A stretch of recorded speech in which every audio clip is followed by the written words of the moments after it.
Welcome to the Sisterhood Collective podcast, where we empower women to break barriers, overcome limiting beliefs, and achieve true success. I'm your host, Laurie Drummond, entrepreneur and founder of 5 successful businesses. Join me as I share proven strategies, interview inspirational leaders, and provide behind-the-scenes insights to help you level up in your business, career, and in life. Because together, we can get further faster. Okay, let's dive in. Today on the podcast, I've got someone who I know many of you will find super relatable and inspiring, Jess Richards. Not only is Jess an incredible Australian fitness influencer, but she's also someone who's grown up with a unique entrepreneurial flair, thanks to her dad's role on Shark Tank. But beyond the world of fitness and family connections, Jess is real, she's raw, and she's super passionate about staying true to who she is, even with thousands of eyes on her. Like many of us, she's faced the highs and lows of fitness journeys. She knows the pressures of being in the public eye. And again, like many of us, she's had her own moments of doubt and challenges. I think you'll really connect with her down-to-earth vibe, her honesty, and about juggling personal and professional life. And also her perspective on building confidence and resilience. Whether you're in a similar stage of working on your fitness or trying to find your own path, or simply looking for a bit of inspiration to stay authentic in a world where there are so many filters and followers, Jess is going to have some gems to share today. Jess, thank you so much for jumping in on our podcast today. You've built such an incredible presence in the fitness world, but I know there's always a deeper why behind what we do. So what originally inspired you to get into fitness, and how has that passion evolved over time? Yeah, well, first of all, thank you so much for having me. And I'm very, very excited for today's conversation and what we can dive into. So to go to my why, I love that's the start of the question, because I think there always, like you said, is that deeper reason. Yes, of course, being a fitness coach, you can, have that impact and transform lives and things like that. But to bring it back, my journey started, I know we've spoken about this prior on a podcast. I think we went into a little bit more depth on it, but just to recap for the new listeners. So my journey started when I was 14 and I had a horse riding accident. And for me, it was actually a near-death incident, which really did, I guess, throw a spanner in the works into life in general and really put things into perspective for me.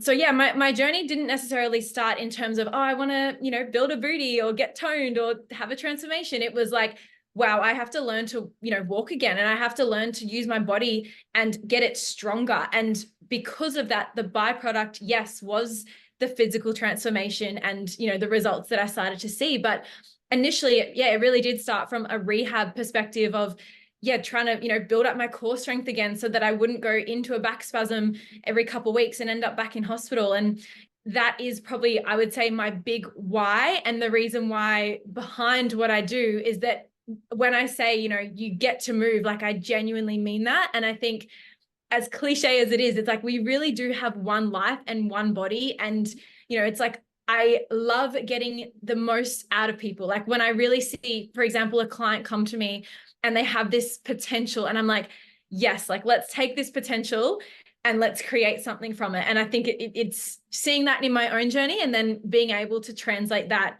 for clients and again, create that lifestyle evolution for them. Yeah. So that would be, I'd say, my why.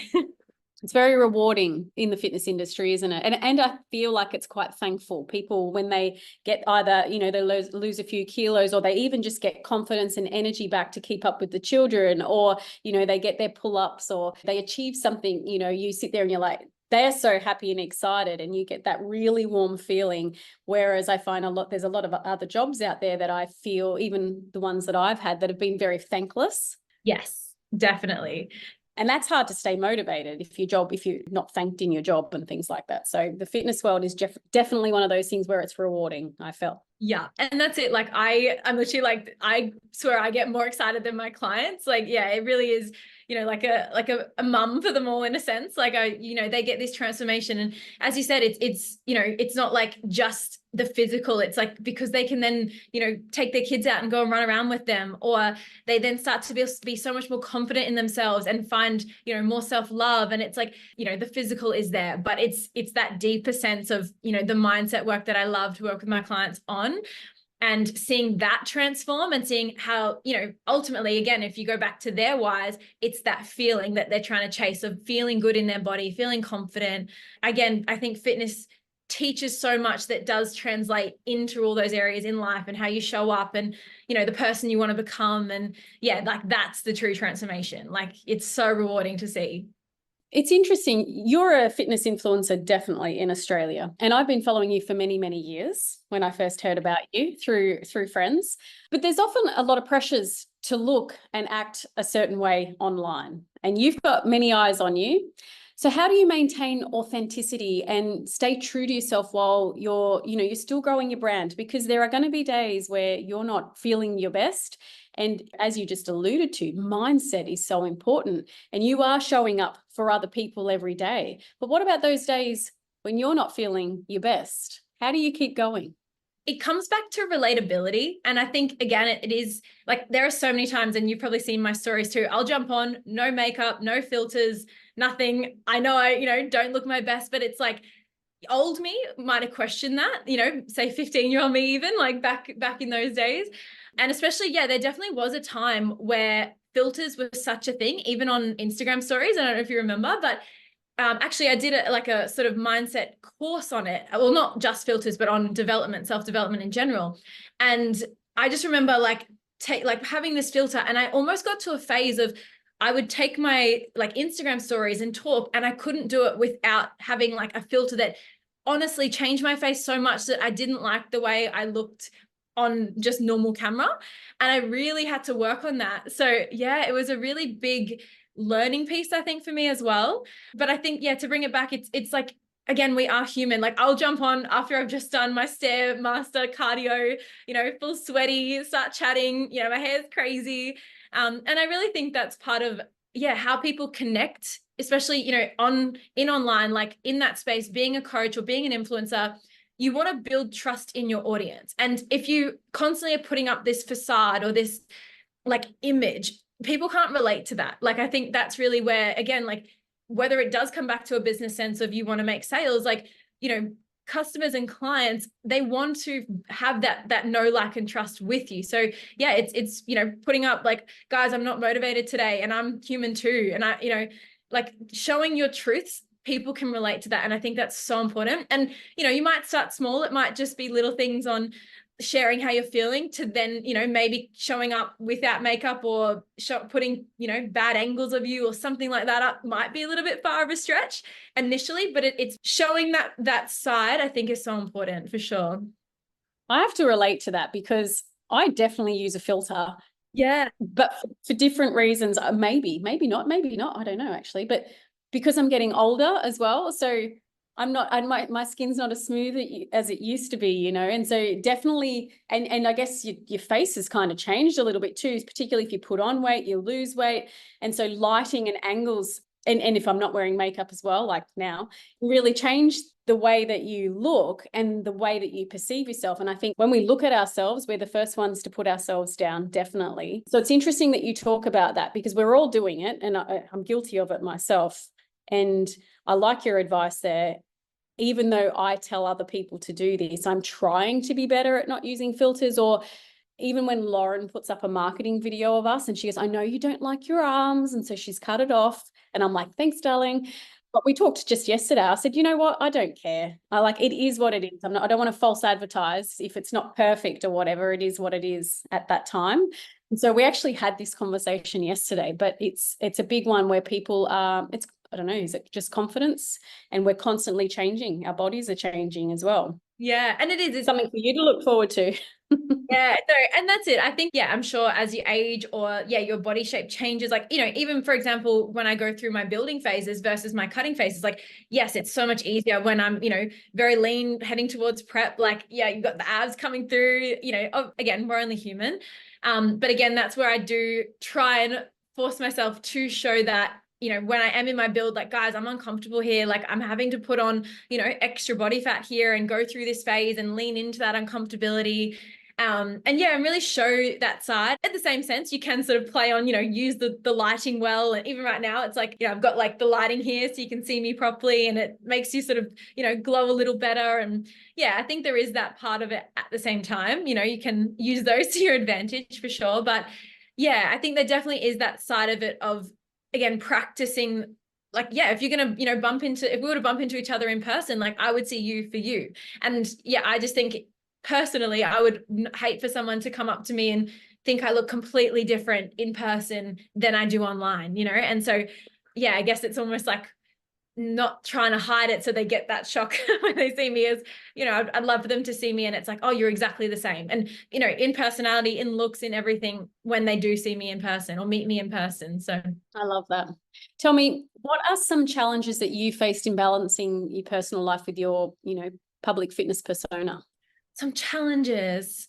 I mean, I think I really do try and just put out exactly what I'm thinking or in the moment, or, often a lot of my posts aren't necessarily scheduled because I just sort of, I'll take a photo. I'm like, yeah, I think that's good. I'll put it up. And again, that's taken time to build, I think, that confidence anyway. Like that wasn't always the case. Probably one of the biggest challenges is like a perfection around it and making it, especially now, it's like you've really, like as an online coach, you've got to wear all the hats, and now you're expected to be a videographer that has all the angles and takes all this shot, and the algorithm changes all the time too, so it's trying to keep up with that and make your content have the hook at the start and make sure that it's not too long and people don't lose interest and all these things. So it's, yeah, I think the biggest thing is probably more so, I would say, my perfection that comes into it, of like I really truly try and make sure that they, at least in some sense, have a value or are inspiring or education in some sense of what I'm posting.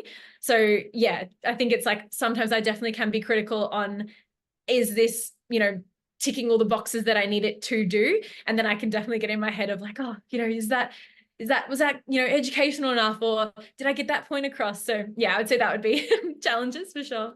Where do you draw the line between being educational and maybe influencing people in this positive manner and, sharing parts of your personal life? How do you decide on what you're going to put out there?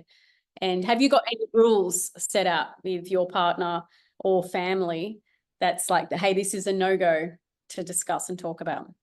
Yeah, I think for sure there's always, personal things that I think everyone should keep, I guess, to themselves in that sense. But I think also, I'm big on like promoting the lifestyle of it. You'll see my dog on my page, my boyfriend on my page, like my sisters, my family. So yeah, you'll see bits of that. At the same time, it is like I do use my page for that business sense. So it is a lot more fitness orientated. So, I won't necessarily like, I don't know, go and post me like at a festival potentially, or maybe doing like a makeup, definitely could put some stuff in there. But yeah, like I do try and stick to what my niche is as well. And I work with like a business coach that does do my strategy on that. So literally even in my strategy of what I need to do for the week, I have lifestyle posts like put in. So, if people, again, still want to know who you are and what you get up to, and people are nosy too. I think a lot of my videos that do well, they're like, what I do in a day, like, and I love watching that as well. So I think that's important to share, how you do your morning routine or what you get up to in a day, even though, my days to me might seem boring, but to someone else, they're like, no, I love that. So yeah. And it's funny you say that, because this is something I'd worked on with my business coach. Was a lot of my content previously, it's almost like it was really, in a sense, too influency, if that makes sense. So it's more, I was putting out like, motivation, but not enough education. So something I've really pushed the last, few months was, well, actually, like when you chat to me and, especially when I meet clients or chat with them on onboarding, like, oh, wow, like, your stuff, but that wasn't coming through on Instagram. It was too curated in that, and again, that perfection coming in. So yeah, really trying to bring in the education side of it and my knowledge and sharing that, so that, again, like Instagram really is your shop front, like as a business, no matter what field you're in. So making sure your messaging is aligning with that. And ever since changing that, like, literally like doubled in clients in the last few months since working with her. So it's been wild seeing that. Yeah, that's awesome. Yeah. All right. I wanted to ask a little bit, your dad is well known for his role on Shark Tank, and In fact, I had a meeting with him years and years ago when I was in an old business with different business partners, and he kind of gave us just an hour to give us some strategy, which was super exciting. Yeah. But I mean, growing up with that kind of entrepreneurial influence, what are some key lessons you've taken into your own fitness career? Yeah, for sure. And that's it. Like, I mean, I love my dad so much, like, and my whole family, but yeah, dad is like literally my biggest inspiration in life. Honestly, one of the biggest things he's ever said to us is just give it a go. Like, have a crack. Go and have a crack at anything you're doing. And, you know, especially if you're passionate about it, that's number one. But that's been the biggest thing he's drilled into us, whether it's, you know, when I was a child doing sport, go and have a crack on, you know, I did every sport known to man, every instrument known to man in school. And then definitely getting out of school, I think I always sort of knew I wanted to be my own boss, probably because of dad and seeing the way he led teams and things as well. Yeah, I think definitely just like, you know, have a go. And if you mess it up, like, you're going to learn from it. I think the other side of it was him being that role model for me and knowing like, I want to create that for myself. And I definitely remember, you know, back again in year 11, but when I first started my fitness page, I used to get a lot of like, I guess, teased a lot for starting it, because back then, you know, I wasn't where I'm at now, you know, didn't obviously have my certs done or anything like that. And, you know, a lot of people back then were like, oh, like I started out with literally just like having a gym trailer and doing boot camps with women in the park. And that's how I started my coaching journey and PT. And I remember back then I used to get a lot of stigma of like, oh, your dad's just, you know, handing things to you and you're getting all these clients because of him. And that really, I guess, drove me, because I was like, well, no, like he's got nothing to do with it. You know, and that's why I have a business coach. And, you know, I invest so much in that, because yes, like he's there to mentor me, but yeah, it's like, you know, I think I really have that drive to create the success for myself with him as my lead, as my role model, more so than, you know, getting handed a silver platter. Like, yeah, absolutely. I remember you, I used to follow you when you first started your page, and I remember the trailer that you used to that you used to drive to the boot camps and running those things. yeah. Putting everything online also is a motivator for you to keep chasing your goals. I know from a nutrition perspective for me, and when I had the gym back in Brisbane, I used to do like the Whole30 back then. So, you know, need to trim down. I'm like, I need to lead the way here. And it was a really good motivator for me to post my food online and share with people that journey. And I find sometimes oversharing, you know, with the public and people that are following you, because as you say, they are interested in what you're doing every day. It motivates you to keep going. It's that accountability piece. Yeah, that's it. Like, it's really, you know, because I share so much, like, think to myself, that's often my drive and my motivator of like, well, I'm not going to tell them to go do something, and I'm not going to go and honor that and lead myself in that first. And, you know, whether like you're a coach and they're listening to this, or a business owner, it's like, where can you show that self-leadership and yeah, to influence, you know, who's around you? I think that's such an important piece to be able to master within yourself, you know, even the small scale of like snoozing your alarm or not getting your gym workout in or whatever it might be. It's like, yeah, again, coming back to like, I love this quote of like, how you do one thing is how you do everything. So yeah, it really does translate into so many other areas of what you're doing and how you show up as a coach, as a leader, business owner, you know, as a mother, whatever that is. Like, yeah, I think it's so important. Fitness, like business, it comes with its fair share of setbacks. And I know even you've had a few of these along the way. Can you share one with us? And then tell us a little bit about how you overcame that. For sure. I think like, yeah, definitely my initial accident was a huge pivoting point for me. Just really having to quit all my sports, go back to basics with it all. I know we've spoken a little bit on that, so I'll fast forward to my first bodybuilding show, which I was 18. So I was quite young to compete actually. And pretty much I did everything you shouldn't do in a prep. So I did the typical, you know, fish for breakfast and, you know, cheat meals on the weekend because, you know, I was so good during the week. And then like literally didn't even have a training program to do it with. Just basically, yeah, everything you shouldn't do in a prep, I did. And then on the backside of that, I knew nothing about what a reverse diet is. And for context, for those that are listening, basically when we diet down, we need to do the same in a sense, as we come back out, because we can't just then go back to our old habits. In a sense, yo-yo dieting, where we, be really, really good, let's say, or really strict on what we're doing, get a certain result. And then if we just go pivot back to what we used to be and back to those old habits, like what they were, like, of course, our body is just going to go back to, how it was. And the scary thing actually is that when we do diet down, our adaptations, what happens is, and they did this study on rats, where it's not just that when we go into that starvation mode and then, increase that food intake again or binge out, say post-comp, it's not just that our fat cells increase, they actually duplicate. So that's where you see people, yo-yo dieting, and the cycle of it is that as they yo-yo diet, it gets harder and harder to then lose that weight because they're constantly in and out. And it's not just that, again, they're getting smaller, getting bigger. We're literally doubling fat cells the next time we then yo-yo diet. So that's important, to understand. And yeah, that was definitely a big challenge. My first reverse, not having a strategy after comp, and then putting on, I believe it was probably around 10 kilos quite quickly. I know I've definitely had girlfriends that have, put on more than that, but even, as a young girl at 18, like that's such a scary thing to go through. And I was, just seeing that shift and change in my body so quickly, because again, your body's just a sponge that wants to soak up, your like all the energy and the food, literally just so that it can survive, because it's been, starved, leading into a show. What about another time, if I recall, you did all this hard work and you prepped so hard for this show and you're looking amazing, and then the show was cancelled.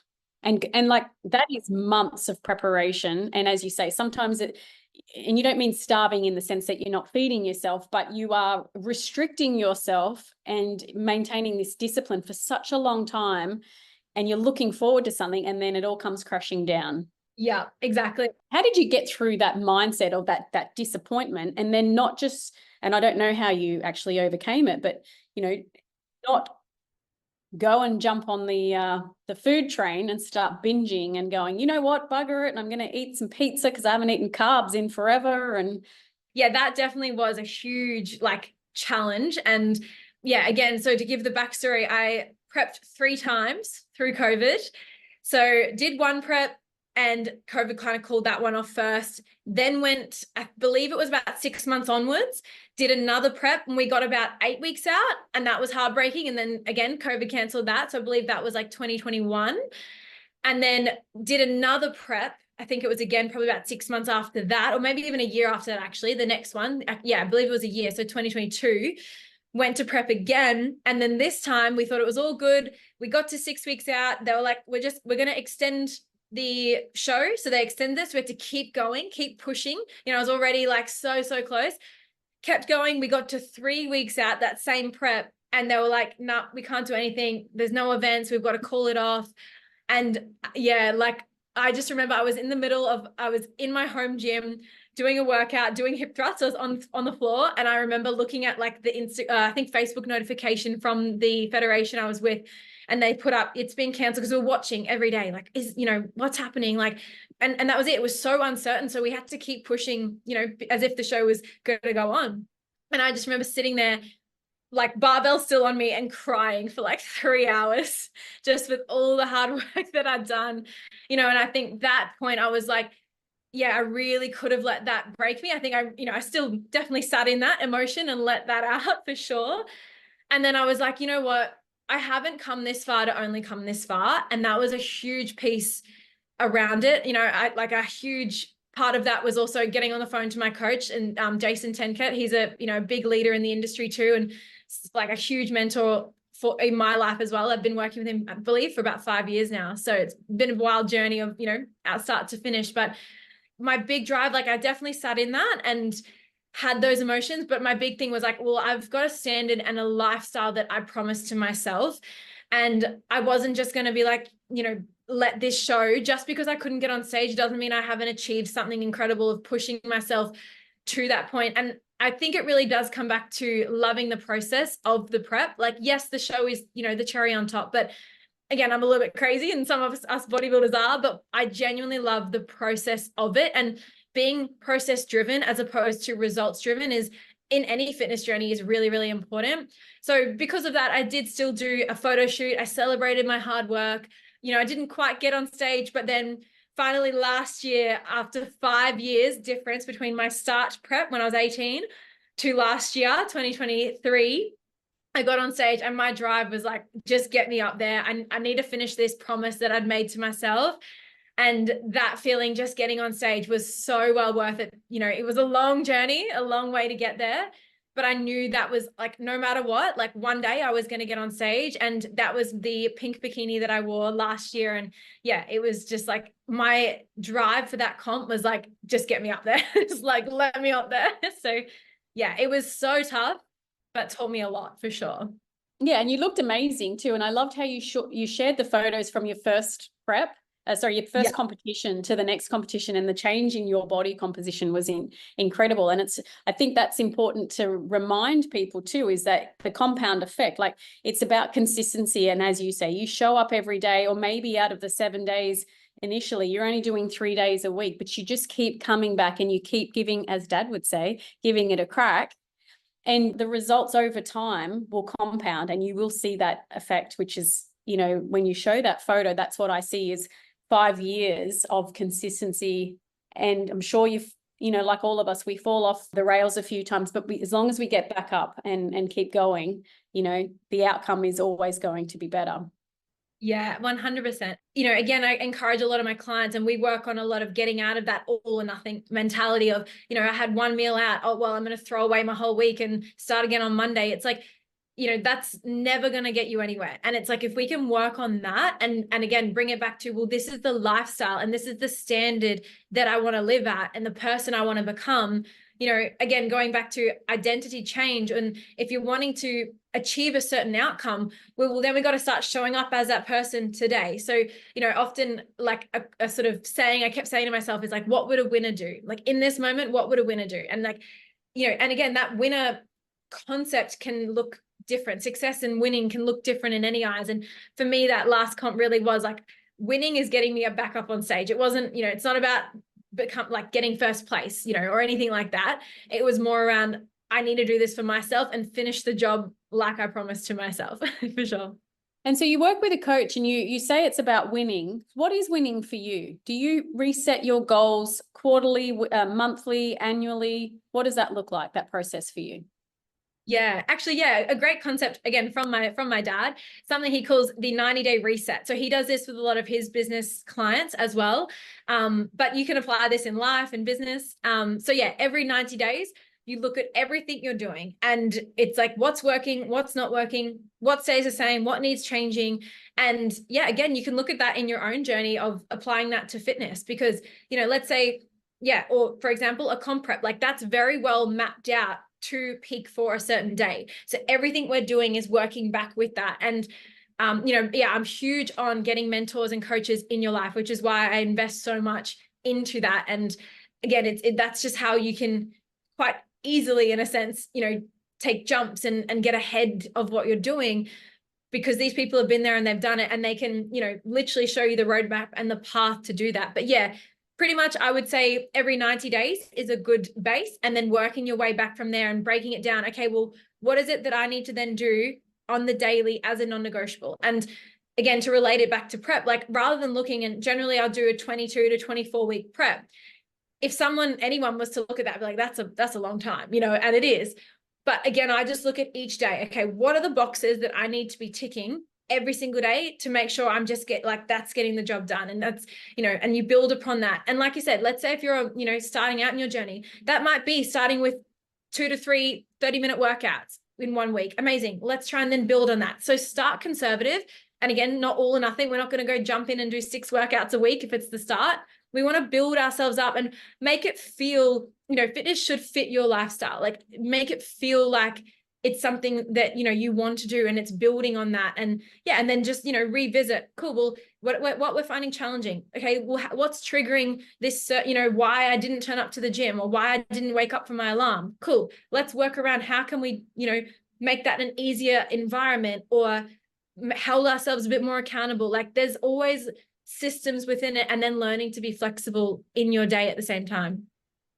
You know, what you do to be so successful takes discipline, and you seem like you're very disciplined. Where has this come from? How did you become so disciplined? Because you're saying ticking boxes on a daily basis. Some of us are like, cool, we'll tick a box this year or this month. But how do you get so disciplined to do things daily? Is it from the childhood? Is it something, through accountability? Talk me through that process. I think naturally, I would say, as much as the answer probably people don't want to hear, it is definitely always been part of my personality. And maybe, because it has been role modeled by dad. So even with my dad, he's like a part of, or a side of him that a lot of people don't know. Like, yes, he's this incredible, successful businessman, but he goes and runs ultra marathons, and he's turning 60 next year. Yeah. So he did, I think it was about a month ago, he did 75-kilometer ultra marathon, over in Europe. And I'm like, and he doesn't, just does it for its own self. So obviously had that in terms of building that or having that as a role model has helped.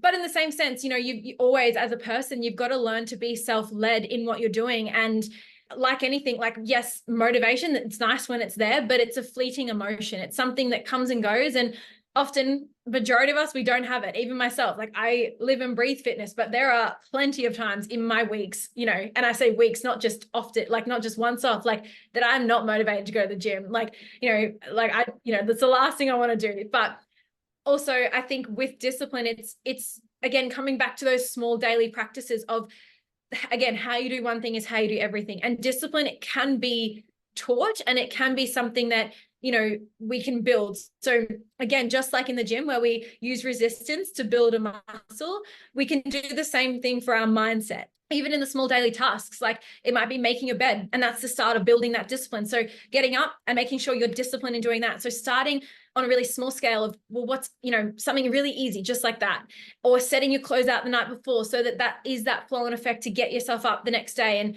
get yourself into the gym. So, again, like definitely setting up the right environment so things are convenient, because again, we all are, like, as we are conditioned in today's society, we want convenience. So how can you set your environment up to support the goals you have on the daily basis? And then again, just at times, I think what's so much more important is, we all have those little, like, I call it negative Nancy, let's say, thoughts that come up, like, oh, just snooze today, you just want to rest, or just have, like your treats and things. And yes, of course, there's a time and a place for that. But at the same time, it's like, if we can learn to almost silence her a little bit more, or challenge her a little bit more, and build, let's call it our higher self, or, the standard that we're wanting to create, and build her up, then that's going to serve us so much further in the long run. So it's just daily practices of, little things of, again, make your bed, or do the dishes, or like go out for your walk and hit your steps. Like, be disciplined in the small things that are easy, and then build from that to, creating what you need to create to get that result. Tell me, what's your Achilles heel? What's the one thing that can, that your discipline isn't as strong with regards to food, or food? A pleasure. It could be anything. I think I'm definitely hard on myself. I think I definitely don't let myself get away with too many things. But again, that's been something I've built up over time. What is my Achilles heel? I'd probably almost say it's that I do too much, and that, like, I know it's not necessarily food related, and I think I am lucky in that I've never been food related, food orientated in my life as much. Or if there is something I love, actually, I do love a good caramel chocolate. That is like, that's in the category. My boyfriend, he brings it home and I'm in prep, and I'm like so angry because I just sit there and stare at him eating it. Yeah. No, I do love like chocolate, definitely. But again, I think it is like, it's out of sight, out of mind. So, and food is always there. Like, while I'm in prep, I'm very tunnel vision focused. Outside of prep, awesome. I can have the chocolate there, and I think, again, it's the importance of teaching yourself that having a little bit is okay. Like, I can, learning, can I have, a row, and that satisfies the itch, that gets the craving, but I don't need to have the entire block. And practicing that, again, building that discipline in that, I think is part of it. That's, it's key what you've just said there, is it's not an all or nothing mentality. And that's what we're used to doing. It's like, if there's a chocolate there, I'm going to eat the whole chocolate. Well, it's okay just to have a nibble or a bite. And it's the same with, as you say, you throw yourself into a new project as well. Suddenly you've just lost all your time. You've cut away friends, family, and all the fun things and entertainment that you like to do because you're so focused on doing whatever a project might be. So, that can happen as well. And it doesn't need to be that way. And I don't want to call it balance, because I think that's just it's such a hard term to kind of build on. Yeah, it is, because I don't know, is there a balance? And what balance looks like for people is completely different. And I actually like, for my work, I like it to be part of my entire world. So I don't want to forget about my work whilst I'm on a holiday or whatever. I like to integrate the two, but I want to be more, I think what I'm trying to say is actually I'd like to be more present. So if I'm doing the work, I'm doing the work. If I'm with friends, I'm not worrying about the work, I'm with my friends, or, things like that. And that's what I would consider, balance, is being more present in the moment with whatever I'm doing. Yes, 100%. And actually, it's funny you say that. There's a book called The One Thing, which is a very, I know, standard, I guess, like self-development book, but yeah, incredible book to read.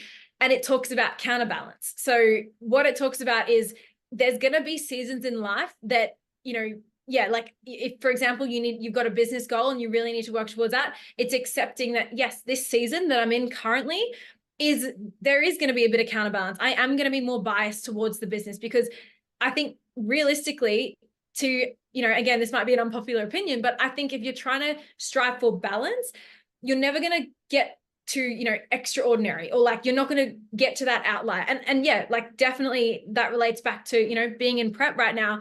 My focus, a lot of my time goes into this prep, and I don't have that balance of, the social life and catching up with all my girlfriends like I would like to, but I know that it's that season of time, and it's not permanent.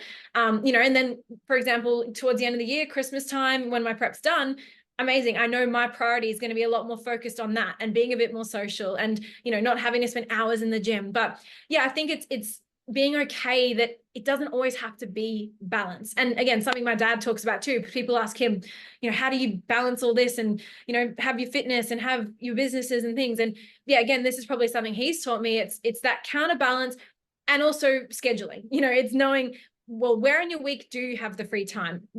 Planning out, like I'm a huge Google Calendar advocate, and putting in, when am I working? When am I, doing my workouts? When am I spending me time? When am I spending time with my partner? When's date night? And yes, it might mean that, at the moment, we probably don't get as many date nights because we're both really building our businesses and very career focused at this point in time. But, talk to me in, say, a couple of years, and it's probably going to look so different. So I think, yeah, really being okay that, yeah, it's seasons of what we go through. And sometimes it can be a long season, it can be short seasons, but it's just knowing, like, to, again, coming back to, well, what feels good for me in this moment for this type of counterbalance. So, and then checking in every kind of 90 days, which is what we do at the Sisterhood as well, actually, is we have the 90-day resets as well. Yeah. So there's a lot of our audience are, 35-ish plus, and, like many of us, a lot of us are struggling with motivation. And particularly when it comes to fitness, they're unsure where to start with their fitness goals. So what would you recommend to help them get motivated and then actually take that first step? Yeah. Well, to come back to your question at the start, what's your why? I think if people can really figure that out, because I think there is a huge difference between, having goals of like, yes, I want to lose 5 to 10 kilos, but it's like, cool, but why? If you can really understand that why behind it, that's going to be your driving force to make you show up. Again, it's yeah, you really need to figure out, like, what's going to get you out of bed? What's going to make you, why is it you want to get to, 5 kilos down? How am I going to feel? Is like, I want to be able to, yeah, go out and spend time with my kids and run around with them and be active with them, and or be a good role model for them and show them that I do prioritize my health. And then to bring it back true in how to start, like, start small, make it feel so almost easy. Like, it might just be you get on YouTube and you search up some workouts and you do them at home, or it could be, yeah, that you like go down to a local park and you like do a lap around there. Like, again, starting small and then building from that. That's so key. And it might feel so easy at the start. It might feel like, what's the point almost? But that's what I do with a lot of my clients, that, yeah, that like, especially again, like fitness needs to fit into your lifestyle. And if you're a busy mom and, you know, you've got like, you're working your part-time job as well, and, you know, you've got kids to feed, it's like, well, we need to then work out a routine and a system that's going to work. And again, coming back to setting up your environment, like I love like those meal prep ready-made meal companies, you know, they're super easy. Like have a couple of them in the fridge, you might freeze them, so you know you've got options, make it convenient. You know, your workouts, grab some, you know, Kmart has awesome like cheap dumbbells and booty bands, you know, set yourself up. We've got some home workout program, like, and yeah, it's just building from that. And then, you know, again, there's more than one way to skin a cat. So I think we don't have to all be in the gym, you know, 6 days a week. My fitness routine is going to look so different to yours, to my mum's, to my friend. Like it really is like, what's going to make you feel good, and coming back to that. And yeah, start conservative and then build from that. One thing we haven't really talked about is, what is it that you do? What is your brand? Tell us about your businesses. Yeah, of course. So I am an online coach primarily and a gym owner with my partner. So we're co-own BFT Chermside. And yeah, basically with my online coaching, I work with women, and that is more specialized in transformations and body recomp, as well as obviously the mindset side that ties into all of that. So yeah, I have my own training app, and yeah, work with all the beautiful women in there on my team. And then, yeah, obviously as like, aside from that too, with my partner and the gym, we work with a little bit more Gen Pop clients, you know, that want to come in, do the group training and have that space there. And it's, yeah, really nice to see them starting out in their journeys, or, you know, holding them accountable in that space as well. And again, I love the business side of it too, of, you know, that's been a journey the last year. We've only took over a year ago with this gym. And learning all about that in the back end as well. And yeah, so I really love the business side of it, but also again, seeing how much that can change someone's day and, you know, 6 months and yearly lifestyle, on both ends of the spectrum, you know, no matter if you're an online client or if you're, you know, an in-person gym client that we have. So yeah. So tell me, Jess, what's next for you? Have you got any exciting, you know, projects or goals on the horizon? Yeah, for sure. So I'm in prep again at the moment. So I'm prepping towards Bali, FMG Bali. So FMG is the bodybuilding federation that I compete in. So that'll be really exciting. So I'm 9 weeks out from that. How long is prep? 24 weeks it'll be total. Yeah. Yeah. Well, 24 weeks is the prep. Obviously, there is the off season. So really it's almost a year round of, you know, you've got to do the builds before that. You know, obviously to actually change your physique, we want to be fueling our body well, eating in a surplus, you know, obviously, yeah, putting on as much muscle as we can. And then I compete in bikini. So yeah, then I will prep and basically diet down for the 24 weeks in total. Each prep will look slightly different for different competitors, but mine will generally look about 24 weeks. And then, yeah, try and peak for that one day pretty much. So that's probably my main big goal, or current self goal. As always, my girls in the online space and building that business out. And, you know, it's been incredible. As I said, yeah, doubling in clients in literally the last 3-4 months with this business coach. So yeah, I think the world's my oyster with that. And it's so exciting to see that growth. And again, just, I'm so passionate about, yeah, as cliche as it is, transforming people's lives in that space. And what else is there? I have a retreat coming up that I'm a guest towards in Phuket in February. So that's with Women's Fitness Academy. They're a beautiful platform too. So they certify women for their Cert 3 and 4 to become PT, and then us as coaches and leaders that have been in the industry for a while go and help mentor and educate them and show them all the things we wish we knew, you know, when we were learning. So yeah, so that's also something I'm really looking forward to as well. Like, yeah, I love the education space. So would love to expand more in that as well, and, you know, help teach girls, yeah, on all different levels of like how to get to a certain result, whether it's in business or fitness or things like that. That sounds incredible. So exciting. I'll tell you what, you're very firstly interesting to talk to. You're very well spoken. I love everything that you say really resonates with the Sisterhood Collective, just in the way that your thought process, you know, how mindset is super important, that you reset not every 90 days, you chase goals, you reverse engineer everything. You're good at time blocking by the sounds of things. So, and these are all practice that you didn't have at the start. You've actually learned all of these along the way to create this amazing life that you have. But I also love that you inspire so many women just to be the best versions of themselves, to find that thriving version and then help them, you know, work towards doing it, and not in a pressured way, just in a, it's okay, let's just do one little thing every single day and, you know, and build on that. So you become better. And, you know, that's kind of our ethos here as well, which I really love. But you are incredible. I've loved speaking with you today. And I love following your journey. I do like, by the way, I actually like your what I ate today days. They're my favorite days. I'm like, what is she eating? And then because I'm now in the UAE, I'm like, oh, we don't have that brand. Oh, we don't have that brand. And it's funny that people even care what you're eating, because macro wise, we're on different, diets, as you would call it, or nutrition plans anyway, right? Because I'm a little old lady these days and you're working towards a comp, but it's, you, as you say, everyone wants to know your business. We're all a little bit nosy. So thanks for sharing it with us.